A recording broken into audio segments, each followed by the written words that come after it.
할렐루야. 오늘 하나님께서 주신 은혜의 말씀 보시겠습니다. 구약성경 느헤미야서 13장 30절 31절 말씀입니다. 느헤미야서 제일 마지막 장의 마지막 두 절입니다. 느헤미야 13장 30절에서 31절 말씀, 우리 같이 한 목소리 읽겠는데요. 영상을 참조하실 분들은 참조하시면 되겠습니다. 시작. 내가 이와 같이 그들에게 이방 사람을 떠나게 하여 그들을 깨끗하게 하고 또 제사장과 레위 사람의 반열을 세워 각각 자기의 일을 맡게 하고 또 정한 기한에 나무와 처음 익은 것을 드리게 하였사오니 내 하나님이여 나를 기억하사 복을 주옵소서. 아멘. 할렐루야. 오늘도 이 복된 예배에 참석하신 여러분에게 하나님의 은혜가 넘치시기를 바랍니다. 오늘은 나를 기억하옵소서, 나를 기억하옵소서라는 제목으로 하나님 말씀을 상고하겠는데요. 저는 꽃말 같은 거를 잘 모릅니다. 그래서 좋아하지도 않죠. 사실 엄밀하게 말하면 잘 모르니까 안 좋아하는 거예요. 그럼에도 불구하고 확실하게 기억하고 있는 꽃말이 있습니다. 아마 한국 사람이라면 남녀노소 불문하고 다 알 수 있을 것 같은 꽃말인데 눈치채셨죠? 물망초의 꽃말. 어떻게 생겼는지는 잘 모르시죠? 저렇게 생겼습니다. 저도 긴가민가 해서 이번에 다시 찾아봤는데 저게 물망초구나. 새삼 깨닫게 되었어요. 이 꽃이 어떻게 생겼는지는 잘 몰라도 물망초의 꽃말은 아마 잘 아실 거예요. 나를 잊지 마세요. 이 꽃을 보면서 새삼스럽게 이런 생각이 들었어요. 참 이름을 잘 줬구나. 이 꽃을 보니까 순준무구한 것처럼 보이고 예쁘긴 예쁜데 너무 착하고 유약한, 그래서 왠지 좀 아련하고 수줍은 좀 그런 느낌이 듭니다. 그래서 그 사랑에 배신을 당하고 사랑하는 사람이 떠나가도 붙잡지도 못하고 그냥 저를 잊지 말고 기억해 주세요 이렇게 말하는 어떤 슬픈 사람의 모습이 느껴집니다. 저는 이 꽃말이 조금은 낭만적일 수도 있겠지만 어렸을 때부터 이 꽃을 찾아보고 싶은 마음은 없었던 것 같아요. 왜냐하면 특히 청소년기에 저는요 슬픈 것을 싫어했거든요. 왠지 슬픈 거, 왠지 유약해 보이는 거, 그걸 싫어했어요. 그래서 저는 유행가도 안 들었어요. 유행가 가사를 가만 듣고 있으면 마음이 슬퍼지더라고요. 그래가지고 저는 청소년 때 유행가를 거의 완전히 안 들었다 해도 틀리지 않을 정도로 듣지 않았어요.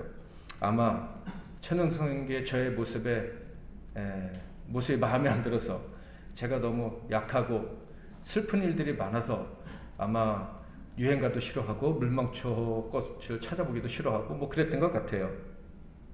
자, 그런데 느헤미야서를 읽어보신 분은 발견하셨을지 모르겠지만 느헤미야가 나를 잊지 말아주세요, 나를 기억해 주세요 라는 말을 굉장히 많이, 그리고 아주 거의 주제처럼 사용했다는 것을 발견할 수가 있어요. 느헤미야는요 절대 약한 사람도 아니고 연약해서 슬픈 사람도 아니에요. 강한 자였습니다. 페르시아 제국의 아주 신임받는 고관 대작이었어요. 그리고 유대 지방의 총독으로 부임한 이스라엘의 지도자였습니다.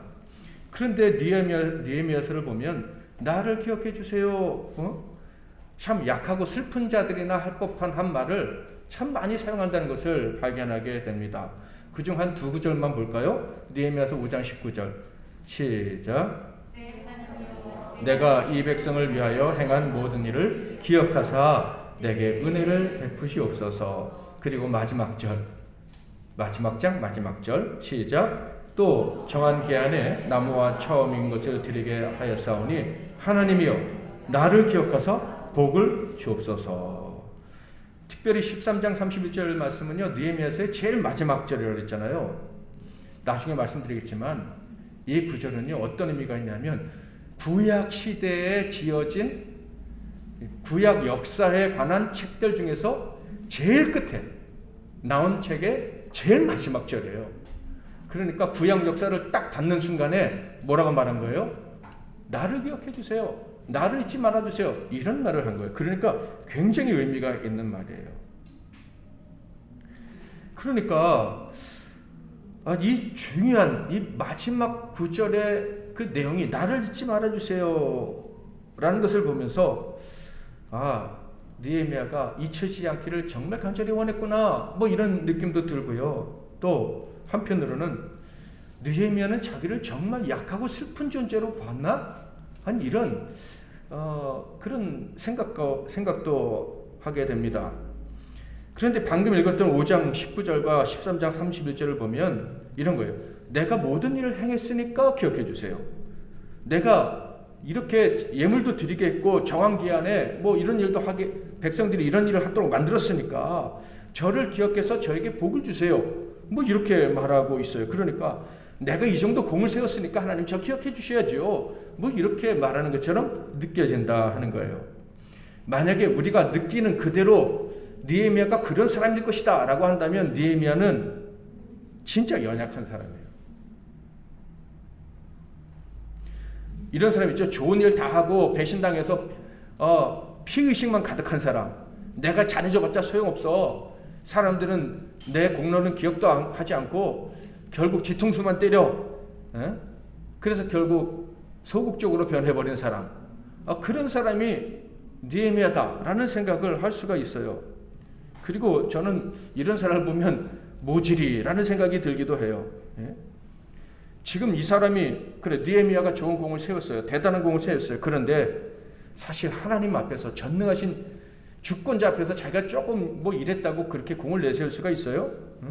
내가 이 정도 했으니까 이제 기억해 주셔야죠. 이 말은 진짜 하나님이 어떤 분인지 모르고 하나님의 일을 하는 참 부족한 사람이다 라고 볼 수밖에 없는 거예요. 자, 그러므로 우리는 느헤미야가 정말 모질이라서 약하고 마음이 슬픈 사람이라서 나를 기억해 주세요라고 하지는 않았을 것 같다라는 심증을 갖게 됩니다. 자, 그렇다면 느헤미야는 왜 우리가 볼 때 참 나를 버리고 떠나간 애인에게 뭐 아무것도 할 수 없어가지고 그냥 슬픈 마음만 가지고 기억해 주세요라고 말하는 그런 것처럼 들릴까? 도대체 느헤미야는 어떤 마음으로 이런 말을 했을까? 그것을 오늘 본문을 통해서 알아보는 것은 굉장히 중요하다라는 생각이 들어요. 이것을 잘 이해할 수 있으면 구약 성경 전체를 정리를 할 수가 있는 거예요. 자, 그러므로 이 느헤미야에 대해서 우리가 느헤미야의 말에 대해서 잘 이해하기 위해서는 성경을 좀 제대로 연구할 필요가 있는데요. 먼저 느헤미야서의 위치, 느헤미야가 구약 성경에서 전체에서 어떤 위치를 차지하고 있는지 그것을 먼저 좀 알 필요가 있어요. 올해 우리는 1월 첫째 주부터 구약 성경을 읽기 시작했잖아요. 구약 성경 창세기 1장 1절부터 강의를 시작했습니다. 자, 창세기부터 느헤미야서까지를 역사라 그래요. 이스라엘의 구약 역사를 기록한 책이라 그래요. 그래서 역사서라고 말하는 거예요. 그런데 그 중에서 창세기, 출애굽기, 레위기, 민수기, 신명기는 모세 오경이라고 그러잖아요. 그러니까 모세 오경 다음에 여호수아서부터 느헤미야서까지를 뭐라고 한다고요? 역사서라고 하는 거예요. 그러니까 구약 역사가 이제 창세기에서 시작된 구약 역사가 느헤미야에서 딱 끝나게 되는 거예요. 자, 구약 역사는 언제 끝나냐면 예수님이 오시기 400년 전에 끝나요. 그리고 400년 동안은 암흑기라 그래요. 그때는 선지자도 없고 그때 막 그리스 로마에게 공격당해서 나라가 막 망하고 막 이런 상태에서 이제 예수님이 오시게 되는 거예요. 그러니까 이제 이 여호수아서부터 느헤미야서까지는 역사서다라는 것을 여러분이 아시고 성경을 읽어야 되는데, 특별히 여호수아서는 아시다시피 가나안 땅에 들어간 역사, 사사기는 가나안 땅에 들어가서 누가 왕이셨던 때의 역사요? 하나님이 왕이셨던 때의 역사. 룻기서도 거기에 포함되죠.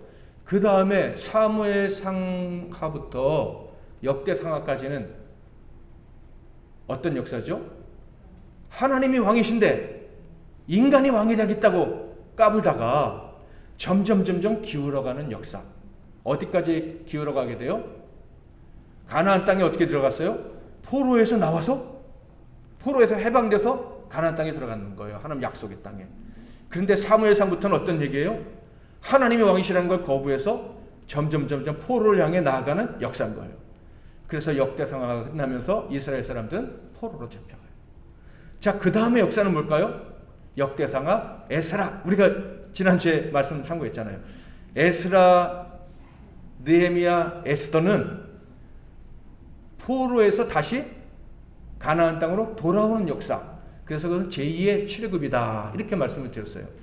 그래서 제2의 출애굽이 끝나고 가나안 땅에 다시 돌아온 다음에 그때만 역사가 딱 끝나고 400년 있다가 예수님이 오시는 거예요. 이게 구약이에요. 아셨죠? 여기에 요 시대에 쓰여진 성경은 뭐가 있느냐 하면 학개, 스가랴, 말라기. 요것이 이제 포로 시대에 포로에서 돌아온 그 마지막 시대에 쓰여진 책인 거예요. 나머지는 시편 6개 같은 시가서고 그 다음에 선지자들의 이야기, 예언서 이렇게 얘기를 하는 거예요.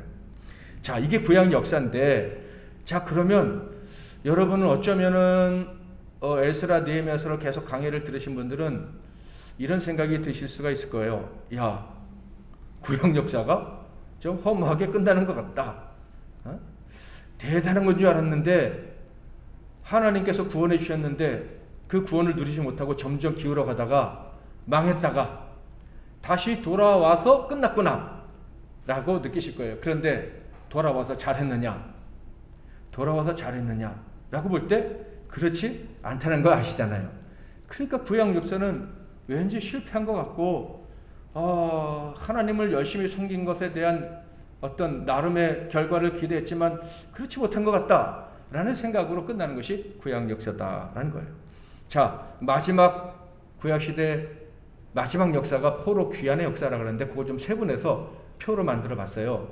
제가 만들어 봤는데 1차 포로 귀환은 538년.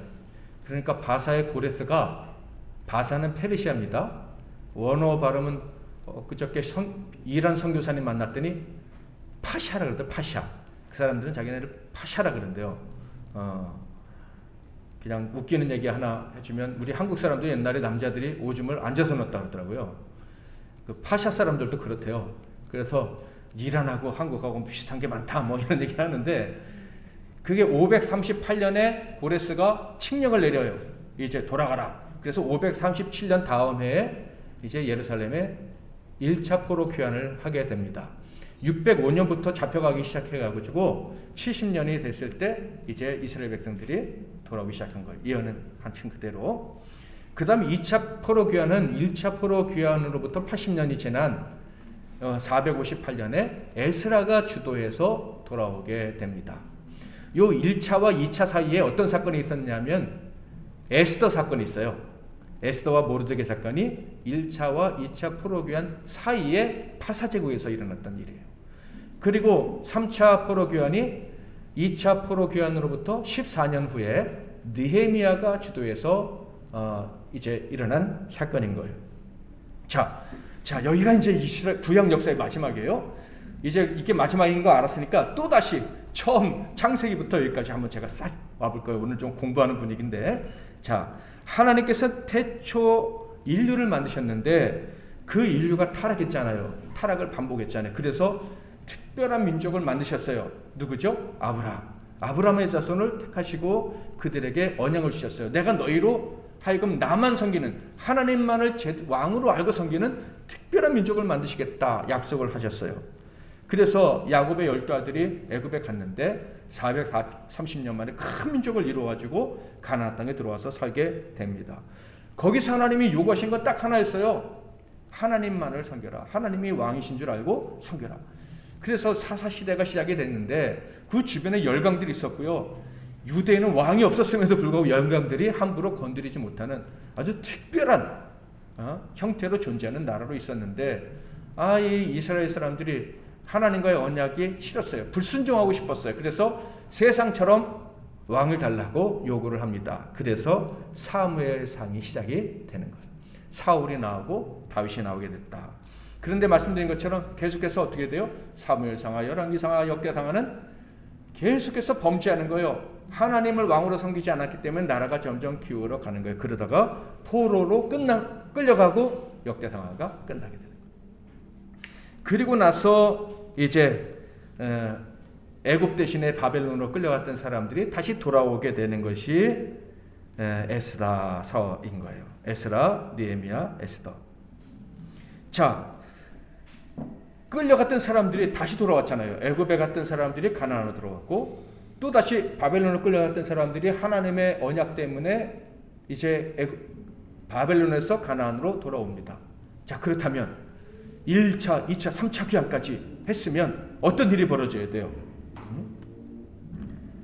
하나님이 다시 은혜 주셔서 우리나라가 회복됐으니까 잘 살아야 되잖아요. 하나님을 더 잘 섬기고 이제 정신을 똑바로 차리고 하나님을 온전히 섬겨서 하나님이 주신 복을 다 받아 누리고 옛날에 다윗 시대에 다시 번영했던 것처럼 사사 시대에 세상 나라에 흔들리지 않고 안전하게 살 수 있었던 것처럼 모든 사람들이 공평하게 재산을 불려받고 살 수 있어야 되잖아요. 그런데 그렇게 됐나요?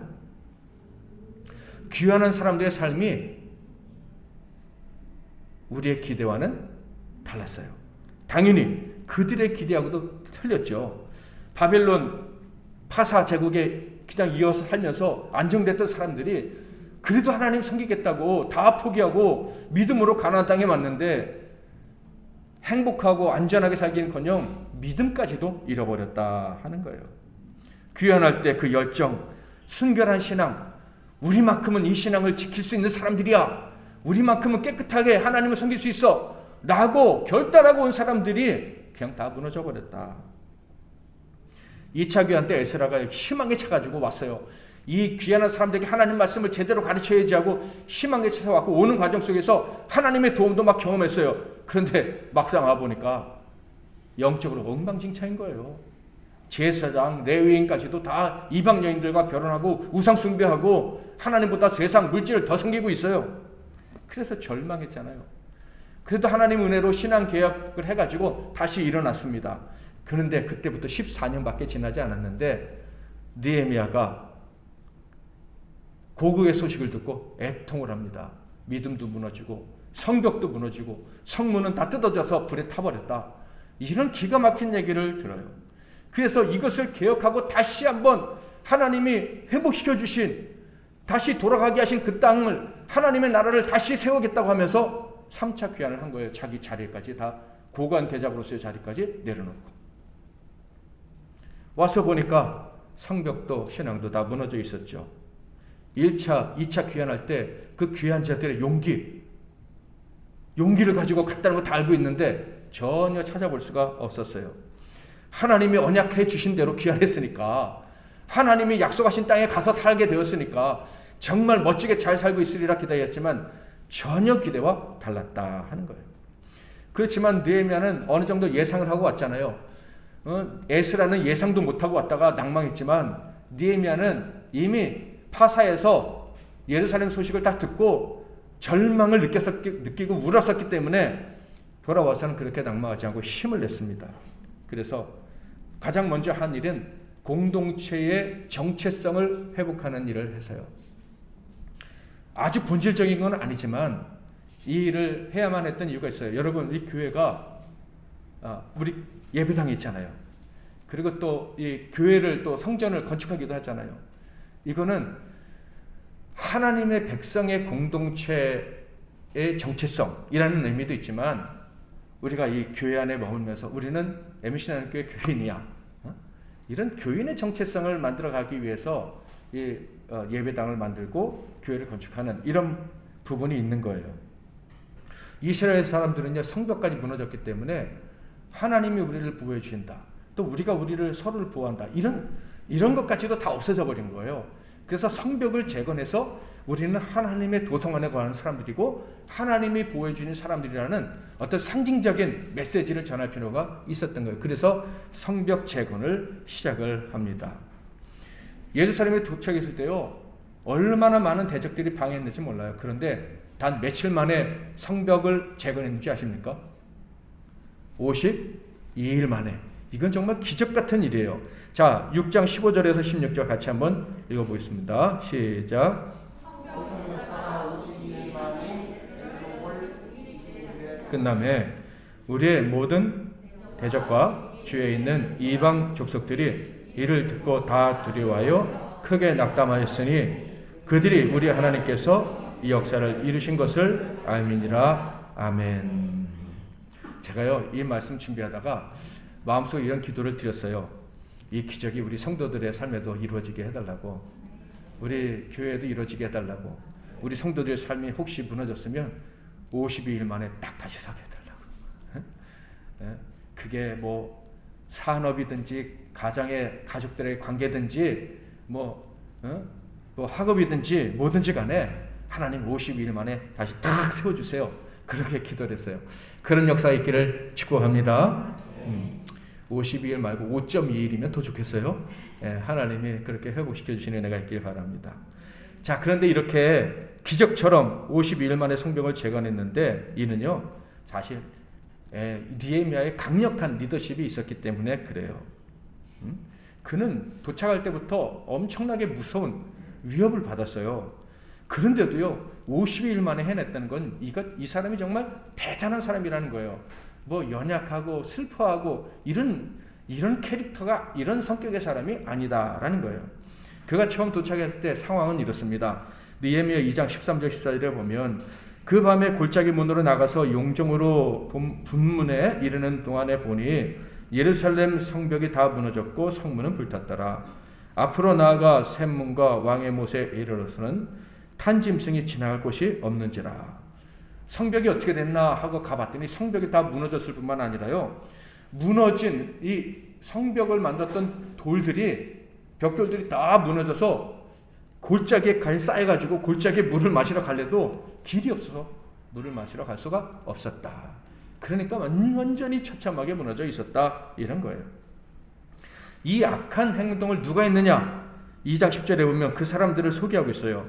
호론 사람 산발락과 종이었던 암몬 사람 도비아가 이스라엘 자손을 흥왕하게 하려는 사람이 왔다 함을 듣고 심히 근심하더라. 이 사람들이요 다 허물었고요, 이제 다시 세우려고 느헤미야가 왔다니까 근심했다라는 한 말은 걱정했다는 말이기도 하지만 요거 어떻게 못하게 만들까 하면서 꾀를 내었다, 이런 뜻이기도 한 거예요. 그래서 느헤미야가 오자 아주 본격적으로 방해를 시작했는데 얼마나 방해가 심했는지 이스라엘 사람들은 언제 저들이 칼을 들고 우리를 공격할지 모른다, 이런 생각을 했던 거예요. 그래서 성을 건축하는 과정에서 성벽을 건축하는 사람이 이중의 수고를 했어요. 돌도 나눌 뿐만 아니라 칼과 창을 들고 방어하는 일까지 했어요. 17절 18절 4장 17절 18절 시작.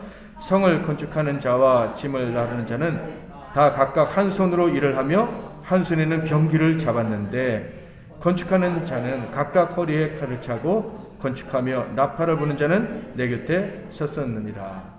그러니까 완전한 노동력이 아니라 절반의 노동력을 가지고 성벽을 재건했다는 거예요. 한쪽에는 한 손은 일하고 한 손에는 칼을 두고. 그런데 52일 만에 완성했으니 얼마나 대단한 일이냐.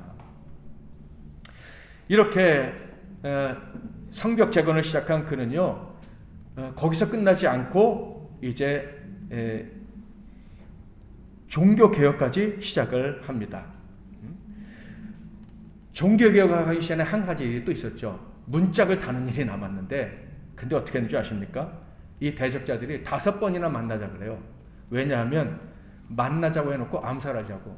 느헤미야가 알고선 안 간 거예요. 그런데 또 만나자고 하는 거예요. 그러니까 이거는요, 넌 죽일 거야, 내가 널 죽일 거야 하면서 아주 집요하게 괴롭혔다라는 뜻이에요. 게다가 이 약한 자들이 무슨 일까지 했느냐 하면 예언하는 사람들에게 뇌물까지 줘가지고 느헤미야가 두렵게 만드는 거짓 예언까지 하게 만들었어요. 그러니까 영적으로, 물리적으로, 정신적으로, 신체적으로 느헤미야를 얼마나 압박했는지 알 수가 없어요. 그럼에도 불구하고 52일 만에 완성했으니 정말 대단한 리더십이다 하는 거예요. 게다가 그는요, 총독으로 일하면서 아주 모순된 점들을 많이 발견했어요. 보니까 지도자들이 가난한 사람을 돌보지 않은 거예요. 자기들 배만 챙기고 세금 다 걷어가고. 그래가지고 이 가난한 자들의 문제를 해결해 주기 위해서 힘을 썼을 뿐만 아니라 이를 위해서 자기는 녹봉을 받지 않았다. 12년 동안 유대 총독으로 일했는데 월급을 안 받았다. 이런 뜻이에요. 자, 5장 19절 한번 읽어볼까요? 녹봉을 받지 않고 일한 자신에 대해서 하나님께 이렇게 얘기합니다. 시작.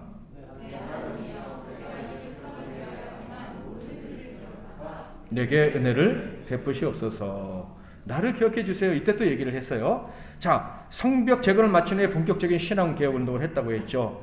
공동체성 회복 정말 중요한 거예요. 건물 세우는 거. 그런데 그거보다 더 중요한 것은 하나님께서 바른 신앙을 갖고 사는 것이죠. 하나님과 바른 관계를 맺게 하기 위해서 이제 신앙 개혁 운동을 했는데 누굴 통해서 했냐면 이미 와 있던 제사장 겸 학사였던 에스라를 통해서 신앙 개혁을 합니다. 어떻게 해요? 성경을 읽어주고 해석하는.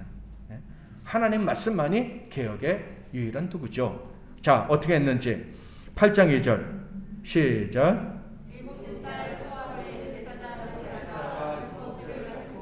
회중앞 곧 남자나 여자나 알아들을 만한 모든 사람 앞에 이르러. 7월 초하루, 그건 7월 1일인데 이는 이스라엘에서 신년이라 그랬죠. 나팔절을 지켰다 이런 뜻이에요. 자, 이때 성경을 읽고 해석해 주자 어떤 일이 벌어졌냐면 제가 읽어볼게요. 8장 8절에서 10절. 하나님의 율법책을 낭독하고 그 뜻을 해석하여 백성에게 그 낭독하는 것을 다 깨닫게 하니 백성이 율법의 말씀을 듣고 다 우는지라. 총독 느헤미야와 제사장 겸 학사 에스라와 백성을 가르치는 레위 사람들이 모든 백성에게 이르기를 오늘은 너희 하나님 여호와의 성일이니 슬퍼하지 말며 울지 말라 하고 느헤미야가 또 그들에게 이르기를 너희는 가서 살진 것을 먹고 단 것을 마시되 준비하지 못한 자에게는 나누어 주라. 이날은 우리 주의 성일이니 근심하지 말라. 여호와로 인하여 기뻐하는 것이 너희의 힘이니라 하고. 백성들이 하나님 말씀을 듣고 깨닫고 눈물을 흘며 듣고 가자 느헤미야가 뭐라고 했다고요? 울지 마라. 하나님의 구원이 우리에게 임했는데 왜 우느냐? 구원을 기념하는 성일인데 왜 우느냐? 기뻐해라. 이렇게 얘기하는 거예요.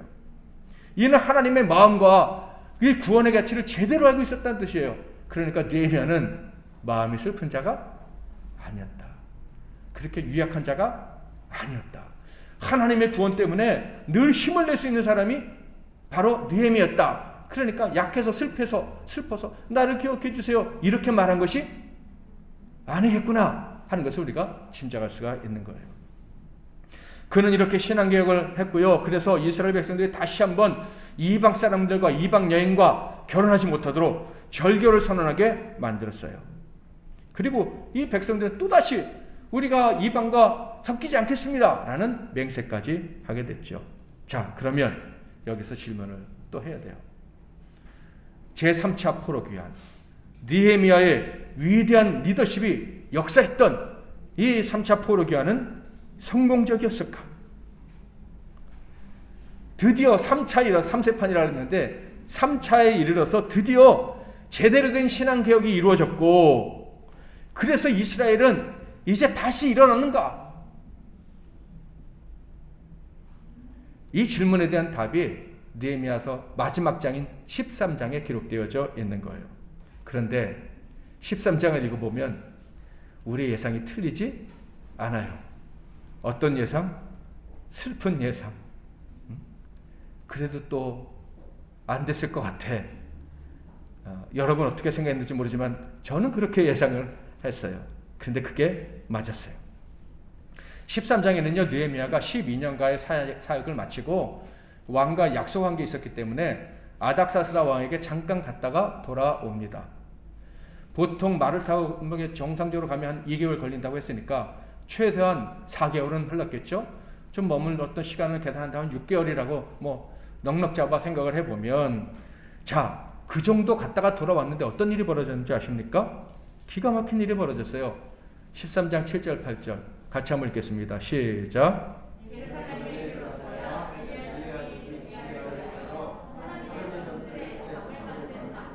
안지라 내가 심히 근심하여 도비아의 세간을 그 방 앞으로 밖으로 내어 던지고. 성전에 방들이 있는데 그 방을 관리하는 제사장이 있는데 바로 엘리야십이라는 사람이에요. 그런데 그 사람이 누구에게? 도비야. 그러니까 느헤미야를 그렇게 죽이려고 했고 성벽 재건을 방해했던 그 사람을 위해서 성전에 있는 방을 내어줬대요. 이게 말이 안 되는 얘기잖아요. 도대체 왜 이런 짓을 했지? 뒤에 보면 이래서 이랬겠구나 라는 것을 짐작할 수 있어요. 13장 28절 대제사장 엘리야십의 손자 요야다의 아들 하나가 호론 사람 산발랏의 사위가 되었으므로 내가 쫓아내어 나를 떠나게 하였느니라. 산발랏이 누굽니까? 도비아의 주인이에요. 그러니까 이 악한 자들과 혼인관계를 맺고 제사장이 친해졌기 때문에 이방인이고 악한 사람인데도 성전에서 딱 자리 잡고 살게 해줬다. 이런 얘기예요. 기가 막힌 일이 벌어진 거죠. 그뿐 아니었습니다. 돌아와서 보니까 레위 지파 사람들, 그러니까 성전에서 일하는 사람들이 없어졌어요. 어디 갔냐? 도망갔대요. 왜 도망갔냐? 그러니까 제사장이 백성들이 11조를 거두면 그 제사장과 레위 지파에게 줘야 되는데 안 준 거예요. 먹고 살 게 없어가지고 도망가 버린 거예요. 그뿐이 아니었죠. 안식일에 일을 하고 있었어요. 안식일에 일을 하면 죽어야 되는데 안식일에 다 먹고 살려고 일을 하고 있었던 거예요. 이게 느헤미야서 제일 마지막에 있는 거예요.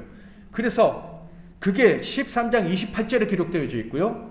그리고 맨 마지막 절이 30절 31절이에요. 같이 한번 읽어보겠습니다. 시작.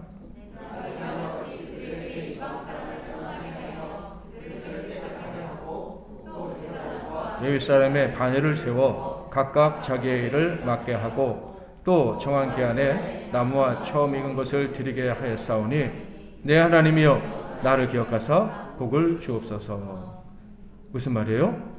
잘못된 거 다 고쳐버리고 그 다음에 맨 마지막으로 하나님 저를 기억하시고 복을 주세요. 이렇게 말하고 느헤미야서가 끝났다. 구약의 역사가 끝났다. 이런 얘기예요. 자, 지금까지 살펴보면서 여러분이 이렇게 설명을 드리면서 느헤미야가 나를 기억해 주세요 하는 말이 어떤 의미라고 생각이 되십니까? 내가 너무 연약하고 슬프니까 저 잊으시면 안 돼요 이런 의미로 한 말 같습니까? 느헤미야는요 나를 기억하옵소서라는 단어와 함께 시작이 돼요. 언제 이 단어를 처음 기억해달라는 말 처음 쓰냐면 느헤미야가 예루살렘이 망했다. 예루살렘 성벽이 무너졌다. 예루살렘에 사는 사람들의 형편이 엉망진창이 됐다라는 얘기를 듣고 너무 가슴이 아파 하나님 앞에 울며 금식하면서 기도할 때 이 말을 한 거예요. 그게 1장 9절이에요. 같이 한번 읽어보겠습니다. 시작.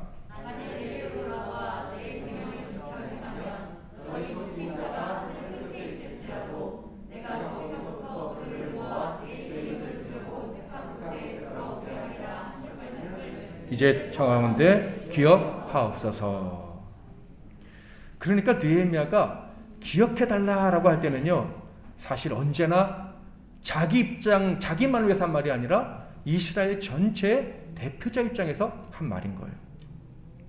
그렇다면 자기가 공을 세우고 내가 이런 일을 했으니까 나를 기억하고 복을 주세요 라고 한 것은 도대체 무슨 의미냐. 이스라엘 백성들이 잘못했을 때 돌아오게 했으니까, 회개하게 했으니까 그 공을 기억하고 나에게 복을 주세요 이런 말일까? 그런데 느헤미야는요 결코 자기 공을 기억해달라고 한 말이 아니었습니다. 자기의 의를 내세우고 대가를 요구하는 게 아니에요. 내가 이렇게까지 했는데 하나님이 잊으시면 어떻게 해요? 저를 버리고 하시면 안 돼요. 뭐 이런 의미로 한 게 아닌 거예요. 느헤미야는요 참 종이에요.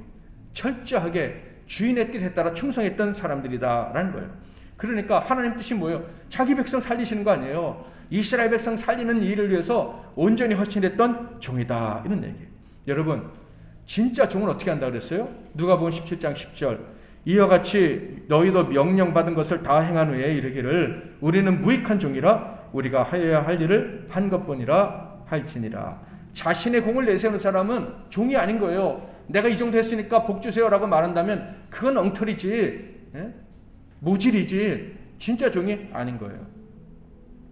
느헤미야가요 기억해 주옵소서라는 말을 언제 썼는지 확인해 보면 느헤미야는 모질이도 아니고 엉터리 정도 아니구나 하는 것을 알 수가 있어요. 성경을 자세히 보면 52일 만에 성경 완성하고 나를 기억하옵소서 안 했어요. 종교개혁을 딱 완성하고 이스라엘 백성 회개하자 나를 기억하옵소서라고 하지 않았어요. 언제 나를 기억하옵소서 기억해 주세요라고 말을 했는지 아십니까? 예루살렘이 무너졌다는 소식을 들었을 때 기억하옵소서. 지도자들이 가난한 자들 돌보지 않고 자기 배만 채우는 이 죄악을 해결하고 났을 때 나를 기억하옵소서. 성전에 도비아의 방을 만들었던 악한 일을 해결했을 때 나를 기억하옵소서. 안식일 지키지 않는 문제를 해결했을 때 그때 기억하옵소서. 그리고 마지막으로 이방인들과 혼인하는 문제를 이 죄악된 문제를 해결했을 때 나를 기억하옵소서. 이렇게 얘기를 했어요. 이게 무슨 말인지 아십니까? 이스라엘에 하나님이 은혜를 주셔서 돌아오게 하시고 다시 살게 하셨는데도 금방 또 죄악을 범하는 이 이스라엘 사람들을 보면서 이러면 안 되는데 하면서 열심히 해서 고치고, 그런데 또 잘못해서 또 고치고, 이 과정을 겪으면서 느헤미야는요, 우리는 아무리 개혁하고 또 개혁해도 완성되지 않는구나. 우리 자신이 아무리 회개하고 또 바르게 산다고 해도 이거 안 되는 거구나. 그런데 하나님은 그때마다 우리에게 회개할 기회를 주시고 또 돌아오게 하셨구나. 그래서요, 느헤미야가 기억해달라 하는 이 말은요, 우리가 이렇게 은혜를 입었어도 똥토리로 사는 이런 모습을 하나님이 참아주셨고, 그래서 다시 기회를 주셨던 것처럼 하나님, 지금 또다시 우리가 이 죄를 범하고 돌이켰는데 저를 기억하사 나중에 또 잘못을 하더라도 다시 돌아오게 해주세요. 이 백성이 또다시 죄를 범하고 또다시 개혁이 필요하다는 거 하나님 아시잖아요. 그때 버리지 마시고 그때 기억하사, 지금 은혜를 주셨던 것을 기억하사, 이 부족한 자들이 회개했던 것을 기억하사 그때 다시 살려주세요 라고 요청을 하는 거예요. 이걸 쉽게 표현을 하자면요, 이런 거예요. 우리 MBC 하나님께 성도들이 열심히 하나님께 충성을 다하고 섬겨야 돼요. 그래서 하나님께 복을 받아야 되는데, 오늘 보니까 복 받으니까 교만해져 가지고 죄를 범한다? 그때 어떻게 해야 돼요? 하나님, 저를 기억해 주세요 기도하는 거예요. 느헤미야처럼. 왜? 하나님, 저 성도를 위해서, 저 성도가 잘 되길 바라면서 우리가 기도했잖아요. 제가 기도했잖아요. 그걸 기억하사 저 성도를 다시 일으켜주세요. 다시 살려주세요. 우리 모두가 함께 복을 받게 해주세요. 이게 바로 느헤미야가 했던 나를 기억하옵소서 라는 말의 의미다 라는 거예요. 예수님과 함께 십자가에 달렸던 한 편의 강도가 뭐라고 했어요? 이르되 예수여, 당신의 나라에 임하실 때 나를 기억하옵소서. 그가 공로가 있어서 기억해달라고 한 게 아니잖아요. 잘한 게 있어서 기억한 게 아니라 예수님이 완전한 선하신 분이고, 그래서 그분을 통해서는 하나님의 구원이 이루어질 수도 있겠다. 그러니까 슬퍼서 기억해달라는 게 아니라 구원을 기대하고 기억해달라, 이렇게 얘기를 한 거예요. 하나님만이 주실 수 있는, 저 나의 옆에 달린 죄수이지만 그분은 주실 수 있을 것 같은 그 구원, 그것이 이 강도에게 믿어졌기 때문에 나를 기억하옵소서 한 거예요. 느헤미야가 그렇게 기도한 거예요. 우리의 꼬라지, 우리의 형편을 보면 도무지 안 될 것 같지만, 내가 아는 하나님은, 언약을 주신 하나님은 반드시 구원해 주시는 분이다. 그것을 믿는 믿음이 있었기에 기억해 주세요 한 거예요. 느헤미야가요, 자신의 공을 내세우지 않았다는 것은요, 조금만 생각하면 알 수 있어요. 성벽 재건 누굴 위한 일이에요? 그게 하나님을 위한 일이에요? 객관적으로 말하면 이스라엘 백성들의 안전을 위한 일이에요. 신앙개혁 했다고 칩시다. 따지고 보면 그 이스라엘 백성들이 잘 살자고 하는 일이지 하나님 앞에 잘 보여서 복 받고자 하는 일이지 그게 하나님 앞에 무슨 돈이 돼요, 뭐가 돼요? 그런 거 아니잖아요. 사실 사람이 공을 세운다 할 때 그게 하나님께 얼마나 유익이 되겠어요? 사실은 하는 뜻대로 우리가 산다면 우리와 우리의 이웃에게 복이 되는 거지. 하나님은 모든 것에 부족함이 없으신 분입니다. 그래서 내가 세운 공 때문에 나를 기억해달라, 이거는 사실 맞지 않는 말인 거예요. 만약에 느헤미야가 그런 생각을 가지고 말했다면 이 정도 수준밖에 안 되는 거예요. 하나님, 전 나름 최선을 다했는데 결과가 고작 이거네요? 저 본전은 찾게 해주세요. 이런 말이죠. 그러면 그 인생은 싸구려인 거예요. 하나님 보실 때 가치가 없는 인생인 거예요. 그러나 그는 자신의 공로가 아니라 하나님의 은혜가 이스라엘 공동체에 임하길 바라서, 내가 아니라 늘 이 마음이 변덕스러우기가 그지 없어서 늘 하나님 앞에 죄를 범하는 사람들이지만 그들에게 하나님이 계속 지금 은혜 주신 것처럼 주시기를 바라며 기도했다면, 그 바람으로 나를 기억해달라고 말했다면 이런 뜻일 거예요. 하나님, 저희에게 또 기회를 주셨는데 저희들은 이 정도밖에 안 됩니다. 그런데요, 저희는 원래 이렇게 부족한 자들이고 그래서 매일 회개해야 되고 매일 개혁되어져야 될 사람들입니다. 이번에도 하나님이 저희들의 회개 기도를 들으시고 저희들의 다시 은총을 주셨으니 혹 다시 넘어지더라도 그때도 우리를 기억해 주세요. 반역이 계속되었음에도 불구하고 우리에게 은혜를 주셨던 것처럼 우리에게 계속 은혜를 주세요.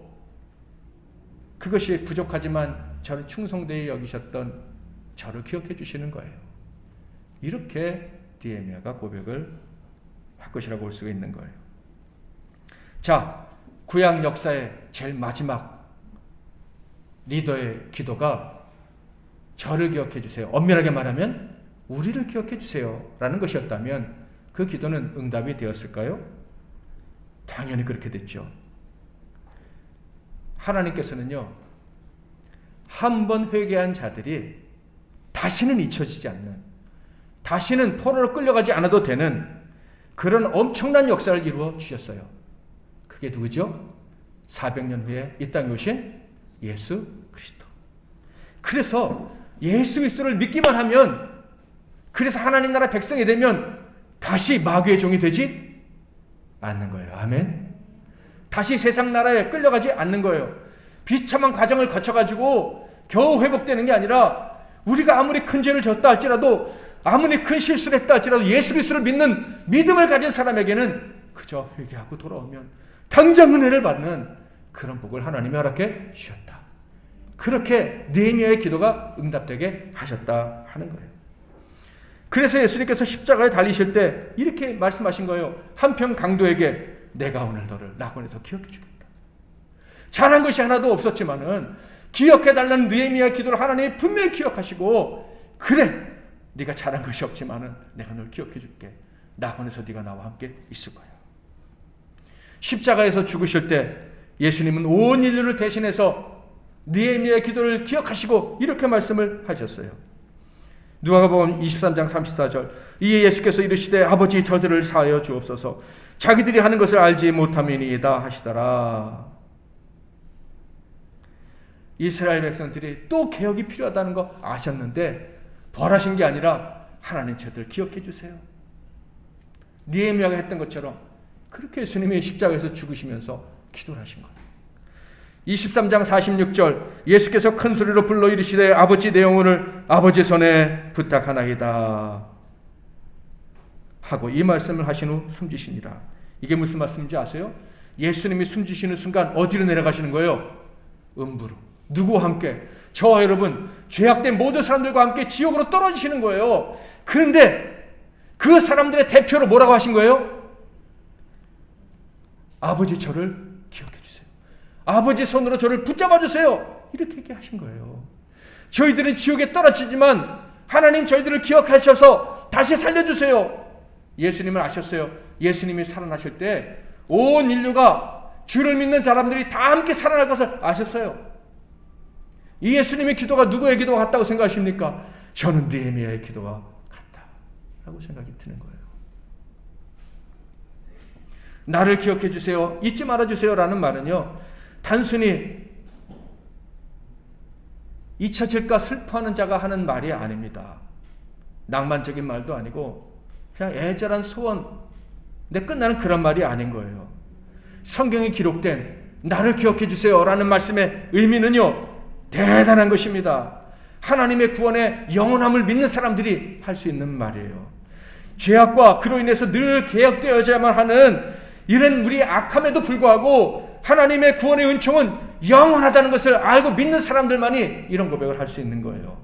나아가 이 말은 단순히 개인적인 호소가 아니라 이 기독교 공동체, 함께 하나님을 섬기는 사람들을 사랑하고 그들을 위해 인생을 바칠 수 있는 용기를 가진 자들이 할 수 있는 말이었다.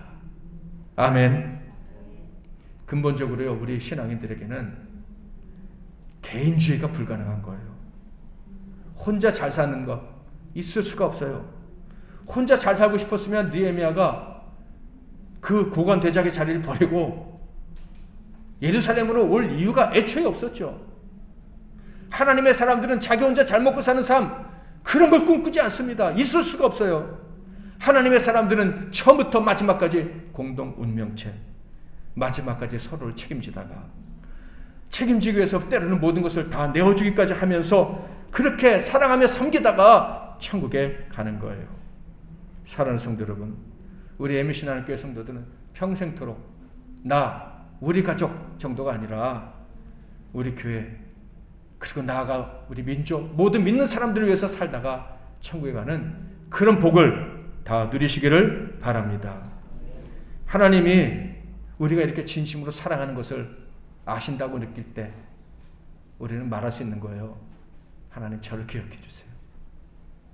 저를 기억하사, 저 아시잖아요.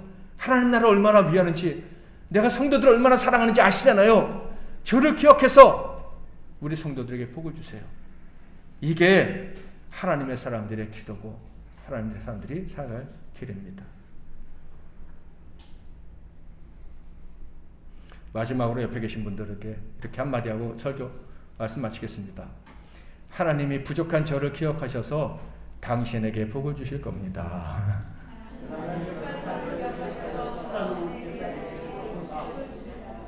이제부터 나를 기억해 주세요 하는 말은요, 우리 옆에 있는 성도들을 기억해 주시고 우리 가족을 기억해 주세요 라는 그런 엄청난 의미를 가진 말이라는 거 늘 기억하고 사시기를 주님의 이름으로 축복합니다.